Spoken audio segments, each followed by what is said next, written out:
Hello, everybody. Sport guy Austin here. Been a while. Boy, has my life changed. Things are a lot different for me. Fill you in? Well, let's just start at the beginning of the year. Uh, my fiance agreed to marry me then New Year's Eve. So thought I had everything well in hand and figured out. Quickly realized I did not. Whenever my fiance told me she didn't actually want to get married. So that was a bummer.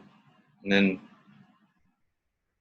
we finally broke up. I left April 28th. So that's been a change. End of an era was 10 years, So that was kind of things happen, I guess, as they might say. Got a lot of perspective, though, because my mom died. So when that happened, realized, well, hopefully at some point I'll have another girlfriend, but I'm not coming back. So things are mostly awesome, though. They finally brought sports back, which is why I'm kind of coming out of hiding. Big game tonight, obviously. Sunday night, or Sunday. Don't even know what days it is because COVID times. Who knows what day it is? They all kind of blend together. But big games tonight. Got the Lakers, I think, playing here coming up in 20 minutes, and then the King returns. You're gonna have football, Thursday night football. Champs playing in the Texans. Should be a good game. Usually, Texans will usually beat them for a little while, and then the Chiefs come back and storm back and win. The no fans thing, I think, is the real wild card. So I don't know how that's really going to play things. I would actually be okay if they had like some ridiculous crowd noise thing where they took the average decibel level of the crowd and just to keep play. When something good happen, throw the crowd on, get a little defense chant. I'd be all in for that. Jumped right into the season. I noticed they didn't have the preseason. I don't have HBO, so I didn't watch Hard Knocks. So kind of snuck up on me. I was like, they're starting the season. I figure main reason they're doing that is can't be having preseason and then a bunch of people getting sick and then trying to have the season. So they're like, well, let's just do it live. We'll have the season going and whatever happens, happens. I imagine there's going to be some people getting sick. Baseball dealt with it a little bit there right when they kicked off.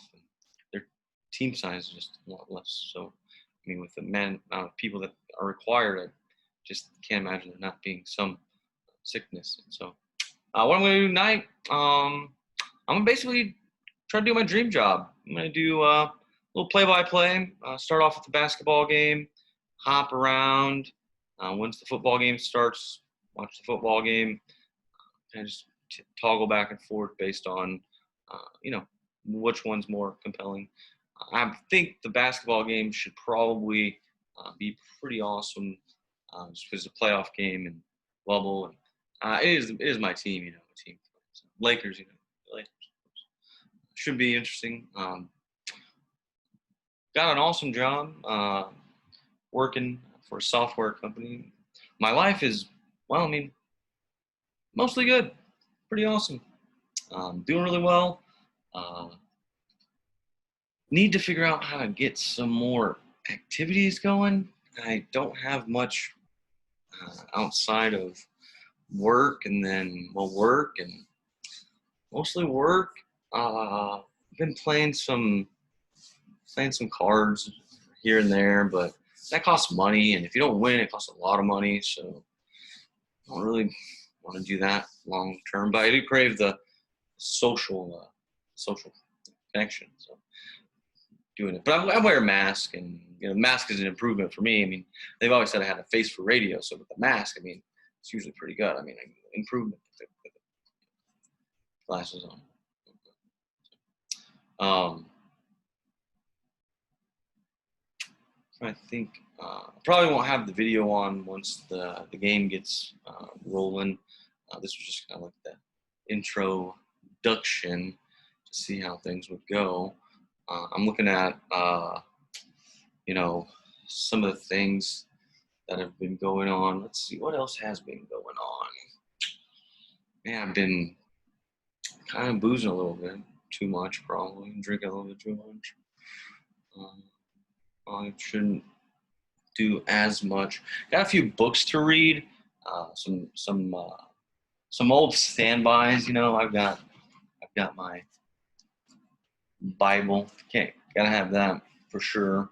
I started with this one here, the mental game of poker. I asked one of my good friends, or I guess a friend, I guess you should, who is really good at poker. I was like, man, how do you get so good at poker? Is there some like a book that you read or something? And he recommended it to me. And actually, another person who I actually had on one of my podcasts, he also kind of co-signed on it. It's pretty interesting. It's a different thing, obviously. If you play cards, everybody's aware of the tilt or the leak or things like that. But this kind of gives you some strategies on how to kind of combat that. It can actually translate outside of just the poker game.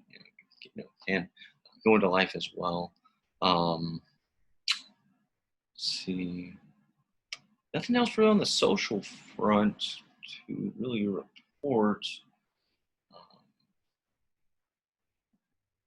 I'm helping out a couple people living here, roommate situations, I guess you would call it. Sometimes good, sometimes bad. You know how it is with roommates. The last roommate I had before them was like perfect. She was awesome. These guys are freaking bros, so not always the best of times.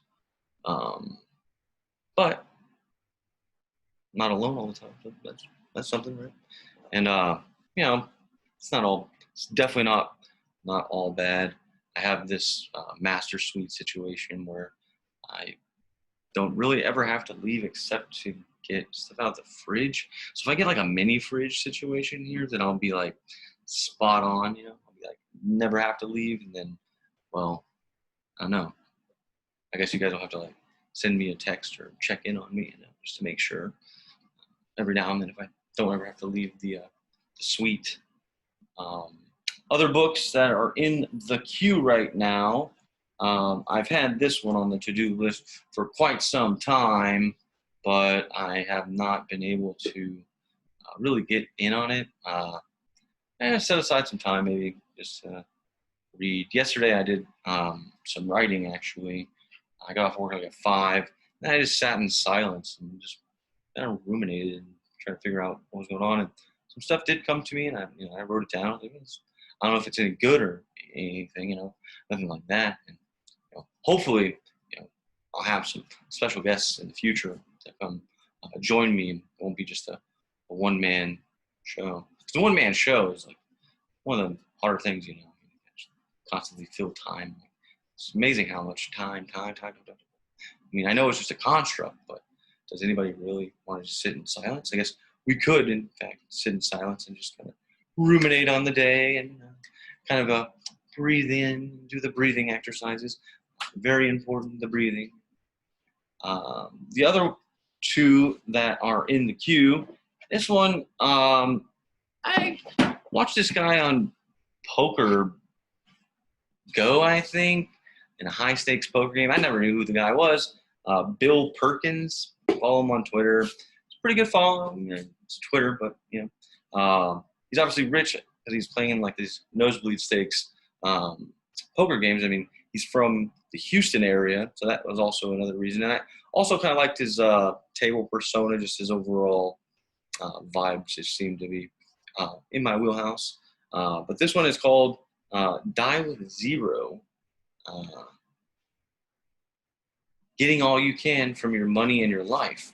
Now, I haven't really read it here, but I haven't cracked this one up, so I don't have much to say about it. But I guess I can give you some of the back here. Bill Perkins' Die with Zero teaches us how to trade off money for something of real value. life's moments of pure joy, whose memories are our ultimate treasure. If you're wondering what the secret sauce is to living your life to the fullest at every stage without running your resources dry, then crack open this book, or practical, timely book.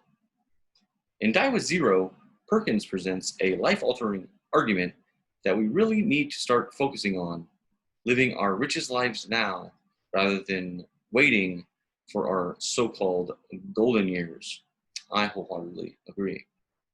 Bill Perkins' Die with Zero opens up a completely different avenue of thinking so that your life can be maximized through memorable experiences. Why wait?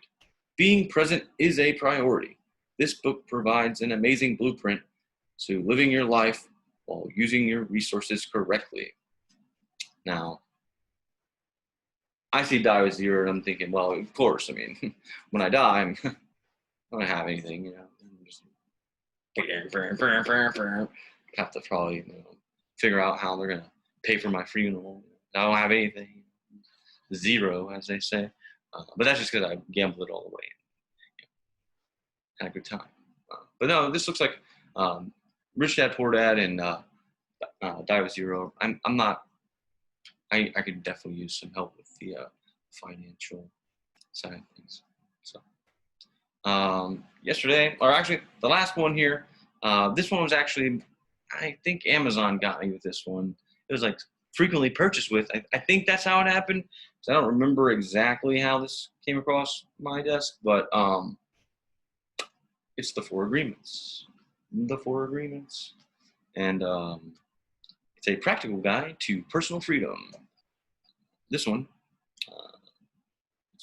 classified, I guess, as personal growth, self-help. So over a decade on the New York Times bestseller list, in the Four Agreements, Don Miguel Ruiz reveals the source of self-limiting beliefs that robs us of joy and creates needless suffering. Based on ancient Toltec wisdom, the Four Agreements offer a powerful code of conduct that can rapidly transform our lives to a new experience of freedom, true happiness, and love.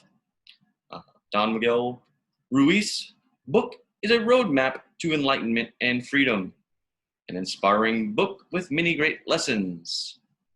In the tradition of Castaneda, Ruiz distills essential Toltec wisdom, expressing with clarity and impeccability what it means for men and women to live as peaceful warriors in the modern world.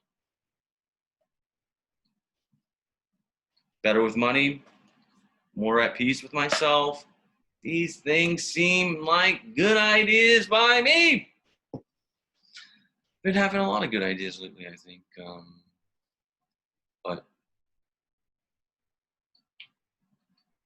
not so great on the execution side of things. Idea man. So I am. No, I am an idea man. I guess what I'm going to do now is I'm going to shut this down and call it the pregame. Make sure everything is working appropriately, and then I will be back at tip-off with the basketball game, I believe. Let me see exactly what time that is. Looking like I'm on ESPN already. ESPN. Yeah, 6 o'clock Central, so should be at the top of the hour. You should see another recording. I got to get some like theme music. I got to get some sound effects. Something's got to happen. I got to figure out some things to do to keep the thing going. But I will have the game to kind of broadcast and keep you up to speed. It'll be, like I said, probably not video unless I get some special guests to come join me here in the suite, or maybe even via Zoom if they want to dial in. I would be down for either or. And again, like we can watch the game together. I would be, ideally, like, doing color. We're at third quarter here with 2 minutes to go. LeBron has the ball, bringing it up, passes it over to David, that kind of thing. And also it's a free-flowing conversation too, and so not always have to be so like on the nose with the game, as long as keeping the general score and time. And then obviously blowouts, we can just who really cares, but if we get down to the wire, like Toronto Raptors, when you have Celtics, a double OT thriller, maybe focus on the game a little bit more will be a little more pivotal there. So yeah, doors always open here if you want to come by. I think it's been nicknamed the Orphanage by someone. So if you want to come by the Orphanage, where I am, you know where I live. Or just like I said, we always just jump on a Zoom with me and we can shoot it the proverbial, and also watch some sports together, because it's a little hard to get together in this pandemic thing going on with the flu and the COVID, to get in a group, and not everybody feels comfortable going out in the world. I wear the mask. I just wear the mask. I feel like the mask. Mask. Maybe it's a false insecurity that I have with the mask. Maybe I'm over. But again, I'm limiting my excursions to really. Really, I'm only been going out to play cards. So I'm playing poker. That's the only time I go out. And so see the same cast of characters. So I feel like pretty limited in the exposure pool there. Always wearing the mask. But yeah, I'm gonna sign off for now. That's the Sport Guy Austin. Hopefully everything is working and I don't have to rage, but I might have to rage. Who knows? See you soon.